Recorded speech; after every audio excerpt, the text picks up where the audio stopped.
पिसुल्ले सत्तरी मिनाखंड वाठारांतले झाडांक उजो लावपाच्यो घडणुको घडल्यात। आता नव्यान मायनिंग सीझन सुरू जावपाचें आसा, देखून हो मुद्दाम लायिल्लो उजो म्हूण राजेंद्र केरकाराचो आरोप। गोंयांत सध्या आगी लावपाचे प्रकार जे आसा ते परते सुरू जाल्ले आसा आणि पिसुल्ले हांगासर हेतू पुरस्पर कोणी तरी आग लायलेली आसा आणि थंयसर जे प्लांटेशन आसा ते प्लांटेशन खण कंपनी जे आसा तेंच्यांनी केल्लेले आसा। आता सध्या गोंयांत लिजीस जे आसा मायनिंग लिजीस ते ओपन जावपाचे आसा आणि त्याच्या खातीर खाण व्यवसाय परतो सुरू करपा खातीर तेका अडचणी येवच्यो न्हू म्हणून जे प्लांटेशन आसा त्या वाठारांत ते जावपाचे प्रकार जे आसा ते सुरू जाल्ले आसा आणि त्याच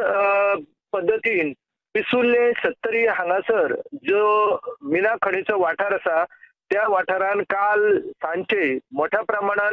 प्लांटेशनांक आग लागली आणि ही आग जी आसा ही निसर्ग निर्मित ना, ती पुराय तरेन मनुष्य निर्मित आग आसा आणि त्या आगीन बरेच जे प्लांटेशन आसा ते नष्ट जाल्ले आसा। हे प्लांटेशन मिना खणीच्या कंपन्यांनी केल्ले, पण कशें आसा की हे सगळे जर कापताले किंवा थंयच्यान ते काडटाले जाल्यार त्याच्या खातीर रितसर परवानगी घेवपाची गरज आसता, पण अशें न करता कांय जाण जे आसा ते मुद्दम अशे आगी लावपाचे प्रकार करीत आसा। सत्तरीन गेल्या वर्सा मोठ्या प्रमाणात जंगलांक आगी लागलेल्यो आणि त्याचो हो एक प्रकार जो आसा तो प्लांटेशनांक आगी लावपाचो आता सत्तरीतल्या पिसुल्ले हांगासर सुरू जाल्लो आसा।